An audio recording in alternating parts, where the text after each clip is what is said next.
Hi everyone, I'm Dan from JazzComposersPresent.com, an online space where composers, musicians, and listeners come together to celebrate the music we love. I'm joined today by Ayn Inserto, composer, conductor, Bob Brookmeyer protégé, and assistant chair of harmony and jazz composition at Berklee College of Music. Ayn is here to show us how to write for a medium-level big band. Thanks, Dan. It's great to be here. And yes, today I'll be talking about how to write for a medium-level big band. Here are some guidelines for you to start with. As you can see, there are requirements for how high the brass could possibly go, in both trumpet and in trombone. The length should be about 6 minutes or less. Here are the keys that you should consider using: B flat, F, E flat, A flat major, G minor, D minor, or C minor. Pretty much do doublings for the saxes. Soprano is possible if you have an optional alto part. Piano and bass to write out lines, and also to include chord changes for the piano, to also completely write out the voicings if you can. And for the drums, perhaps like write out a suggested basic beat in the first couple of measures with ensemble hits as appropriate. You can also provide an optional vibes part, that's 2 mallets, and it is also advisable for you to write out a solo section, like an actual solo with chord changes. And that would be for like E flat, B flat, concert, treble, and bass parts as well. And it's really, really nice to provide a solo sheet. I will show you something like that. Here are some things to consider. Even though we said that trumpet 1 could go up to the C6, that should be an occasional C6 to allow some rest and then to lead into that high note. Trombone 1 would be the highest at G4. This means that all the other trombones would be lower. And not all bands will have a bass trombone, so write a reasonable 4 trombone part. Provide sample voicings for the piano. For the guitar, you can possibly use some lines to play doubling something else, and try to keep bass and drum parts to 3 to 4 pages tops. Straight ahead roadmaps, unison lines for the horns work really well. Some 2-part harmony, the occasional standard 4-part solely voicings with doublings at the octaves. Due to the nature of the instruments, of brass, it takes a little bit more endurance, so saxes at this level tend to be a little bit more advanced, so writing a sax solely is a possibility of getting some really fun things in there. Repeating ideas is very good, because that's how we are able to play music at a really good level, and a reasonable time length is about 4 to 6 minutes. This also does mean that your actual piece could be 4 to 6 minutes, but you could open up a solo section, so performance time might run a little longer. And then to include a description at the beginning of any sort of expectations for the band director. Now we will take a look at a score. In the upper left-hand corner, I did some descriptions. In the right corner, I go ahead and say that this is the length of the piece, and these are the highest notes that the brass play. And then here's a sample solo part.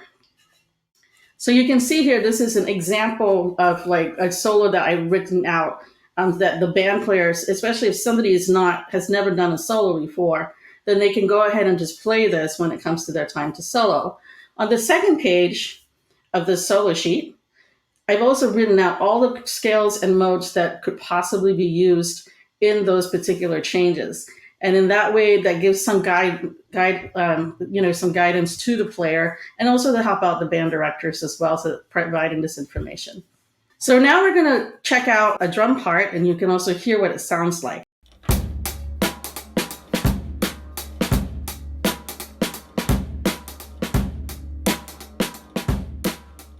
So you see how that was nicely written out, and the drummer was just able to play along with it. Now I'm going to show you another video where it has piano, bass, and drums along with that drum groove.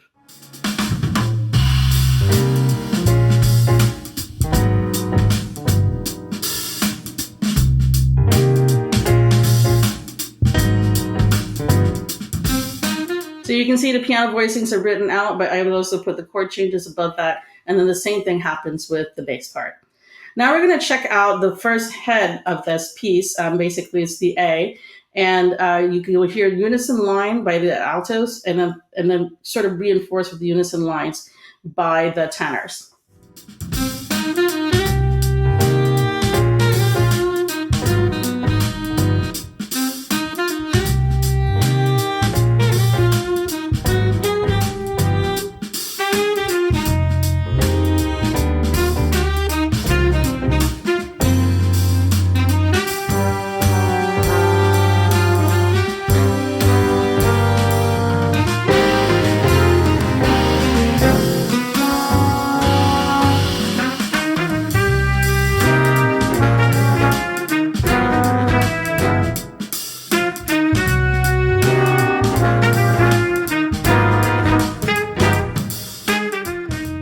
you also hear in that second part, I added the trumpets playing the same melody as well in unison. That's a different texture, with the trombones underneath doing the same sort of comping pattern that the piano already did. So that's the repetition part, and it's simple. But again, as we pass the melody around to different instruments, it just gives a different texture.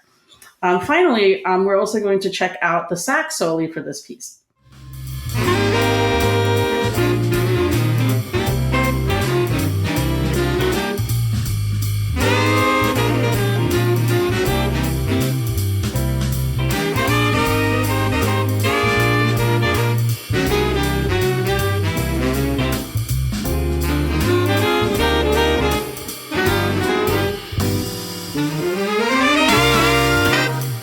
So instead of just composing a standard blues in F, it is nice for folks at this playing level to be given something that is more creative and yet accessible for them. Don't look at these guidelines as limitations, but as an opportunity to provide musically satisfying and engaging experience for this level of players. I hope these tips will help you compose and arrange for medium level big band. Thank you very much. Thanks for watching today's mini lesson. Be sure to like, share, and subscribe. Drop any questions, comments, or suggestions for future videos down below. To watch our full-length events and participate in live Q&As with our presenting artists, head to jazzcomposerspresent.com. Thanks, and we'll see you next time.